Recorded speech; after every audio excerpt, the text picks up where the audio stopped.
Terima kasih pemirsa, Anda kembali bersama kami dalam segmen Market Buzz. Indeks harga saham gabungan ditutup menguat 0,39% atau naik 26 poin ke level 6.833 pada perdagangan 25 Oktober kemarin. Dan penguatan indeks harga saham gabungan menyusul adanya perkembangan positif dari kebijakan moneter dalam negeri dan juga sejumlah sentimen dari luar negeri. Indeks harga saham gabungan ditutup menguat 0,39% atau naik 26,8 poin ke level 6.833,59 pada perdagangan 25 Oktober kemarin. Sebanyak 285 saham ditutup menguat, 253 saham ditutup melemah, dan 210 saham ditutup stagnan. IHSG bergerak pada rentang 6.821 sampai 6.878 sepanjang jam perdagangan kemarin. Kenji Putra Cahya, Head of Business Development PT Vex Sekuritas Indonesia, mengatakan IHSG ditutup menguat menyusul adanya perkembangan positif dari kebijakan moneter dalam negeri, salah satunya akibat langkah penanggulangan dari BI untuk menaikkan suku bunga 25 basis poin akhir minggu lalu, yang sebenarnya di luar ekspektasi ekonom dan analis pasar. Sentimen dari eksternal, Kenji menyebut yield US Treasury 5 tahun dan 10 tahun kemarin terpantau terkoreksi tipis setelah sempat menyentuh level 5% menjadi sekitar 4,8%. Sedangkan sentimen dari internal, perkembangan terbaru pencalonan Capres dan Cawapres untuk pemilu 2024 sudah final dan dapat menjadi stimulus positif untuk market domestik. Di saat yang sama, pemerintah Indonesia berencana memberikan insentif PPN ditanggung pemerintah untuk rumah atau properti di bawah 2 miliar rupiah hingga bantuan administratif bagi masyarakat berpenghasilan rendah senilai 4 juta rupiah hingga 2024 diharapkan dapat menjadi stimulus bagi sektor properti. Total volume perdagangan saham di bursa 25 Oktober mencapai 18,68 miliar dengan nilai transaksi 9,71 triliun rupiah. Kapitalisasi pasar IHSG naik menjadi 10.617 triliun rupiah. Tim Liputan IDX Channel.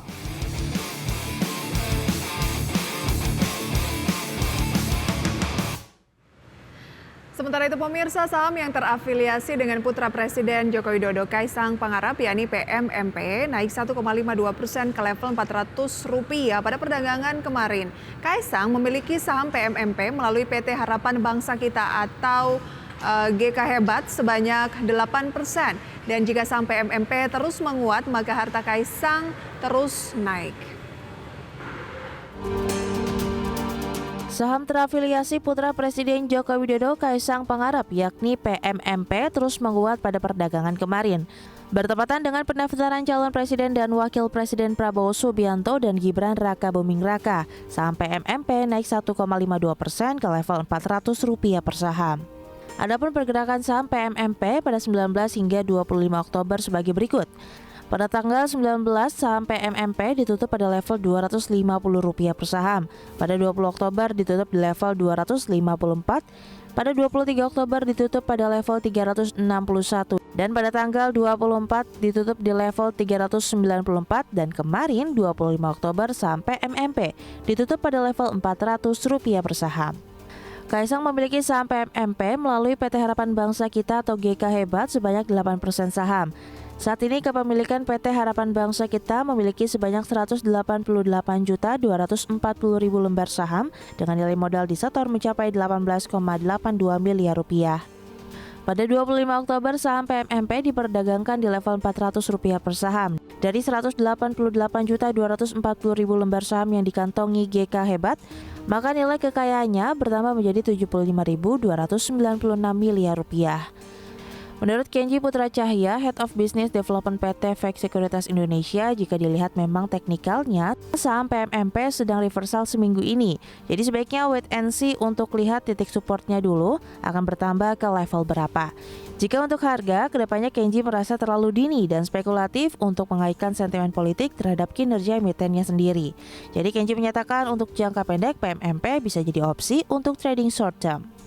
Saham PMMP selain digenggam oleh GK Hebat juga dikuasai PT 3 Makin Jaya dengan kepemilikan sebesar 43%, Susilo Subardjo sebesar 24,65%, Martinus Susilo sebesar 8,5%, dan Hirawan Tejo Kusumo sebesar 0,85%.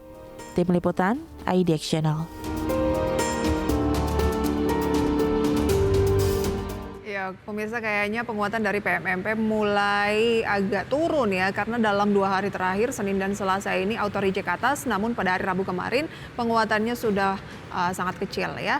Kita beralih pemirsa ke PT AKR Korporindo Tbk atau AKRA yang meraih laba bersih pemirsa sebesar 1,7 triliun rupiah di kuartal ketiga 2023, dan kenaikan laba bersih tidak diikuti oleh pendapatan karena pendapatannya pemirsa mengalami penurunan. Berikut informasi selengkapnya.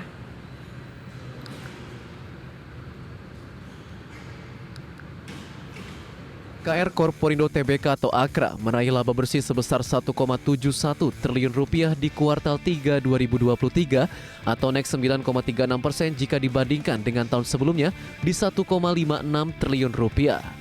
Sementara itu AKRA membukukan pendapatan penjualan secara konsolidasi sebesar 29,97 triliun rupiah. Jumlah ini melemah 13,31% dibandingkan periode yang sama tahun lalu di 34,58 triliun rupiah.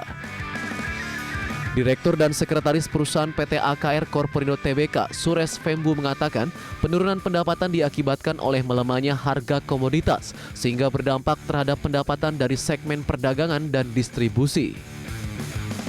Secara rinci, pendapatan dari segmen perdagangan dan distribusi bahan bakar minyak mengalami penurunan sebesar 15,66% secara tahunan menjadi 27,91 triliun rupiah.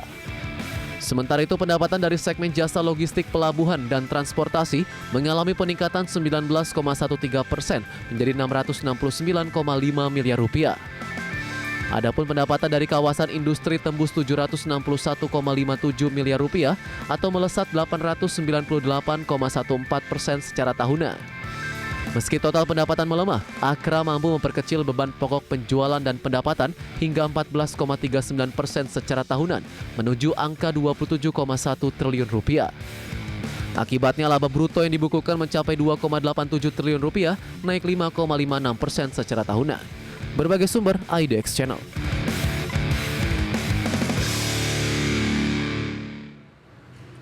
Dan pemirsa, berikut adalah sejumlah agenda ekonomi yang patut Anda cermati untuk hari ini. Di antaranya ada neraca perdagangan dari Hong Kong, kemudian indeks survei usaha manufaktur Korea Selatan, tingkat pengangguran dari Singapura, dan produksi industri dari Singapura.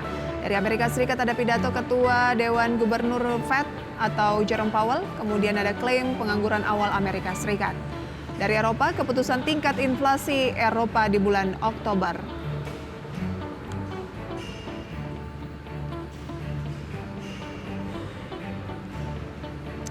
Dari agenda ekonomi, pemirsa, kita beralih ke agenda dari Bursa Efek Indonesia dan juga emiten. Ada RUPS LB, Bursa Efek Indonesia.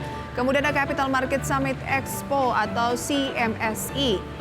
Selanjutnya pemirsa ada The Net RUPS, Boba Kum Dividen Tunai, dan KMDS Kum Dividen Tunai. Kita update pemirsa posisi dari Bursa Asia pada pagi hari ini. Data selengkapnya bisa Anda saksikan di layar televisi, di mana Nikkei turun 1,77%, Straits Times turun 0,29%, Kospi turun 1,71%, Hang Seng Hong Kong pemirsa juga mengalami pelemahan seperti data selengkapnya yang bisa Anda saksikan di layar televisi Anda.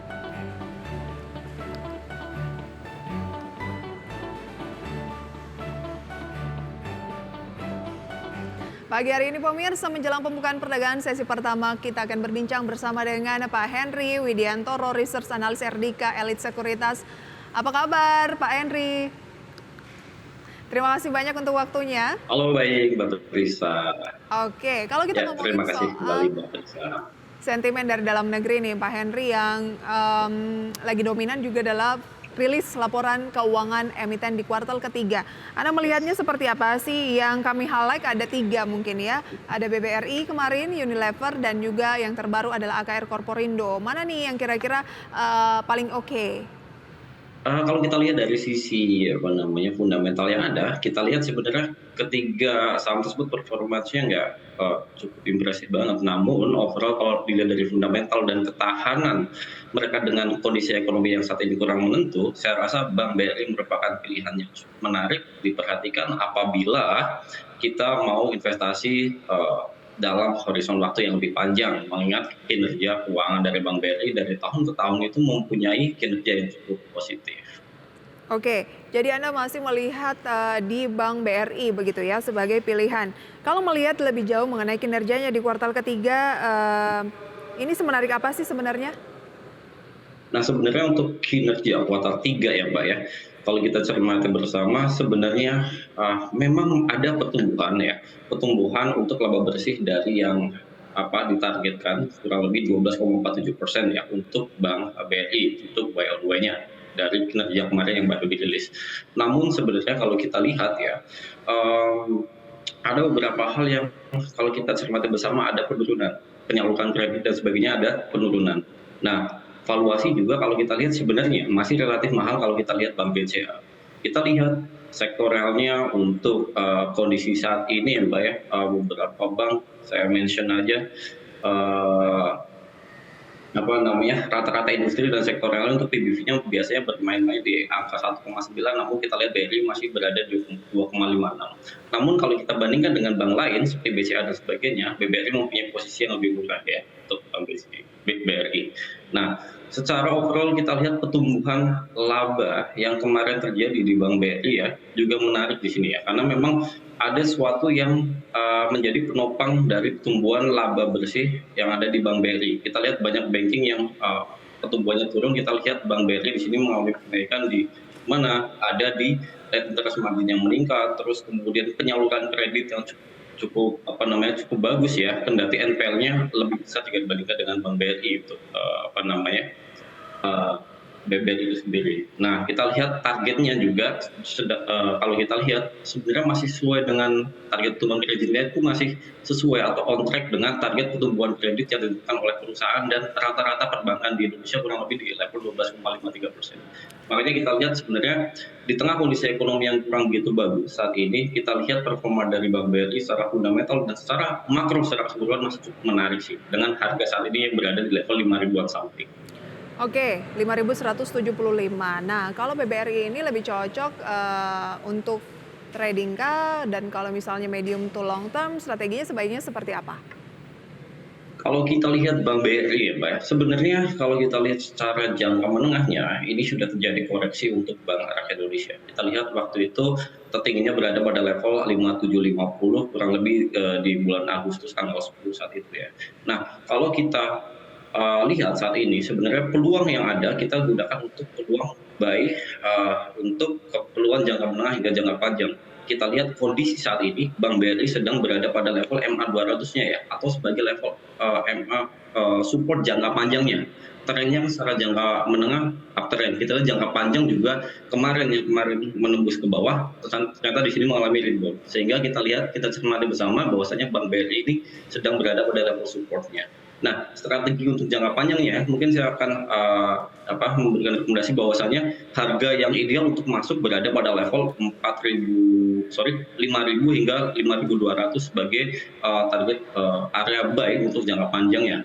Dan target resistennya, kalau kita cermati bersama, jangka panjangnya ada tendensi bagi Bank BRI akan ke level 5.525 hingga level 5.825 sebagai level resisten untuk Bank BRI.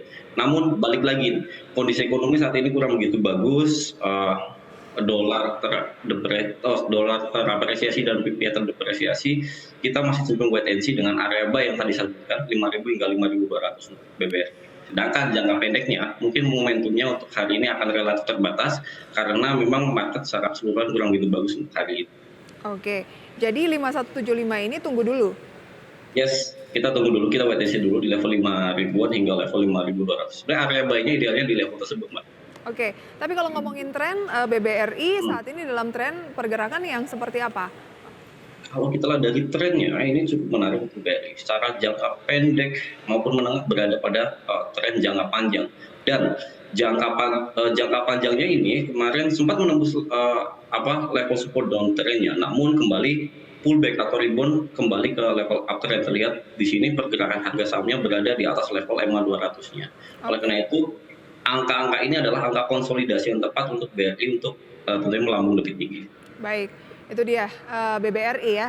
Nanti akan kita bahas bagaimana dengan Unilever. Kalau mencermati tahun politik dan juga menjelang akhir tahun kan biasanya consumer juga menjadi pilihan yang dianggap saham yang cukup defensif begitu ya. Dan juga saham-saham rekomendasi Anda tentunya. Kita jeda terlebih dahulu, Mas.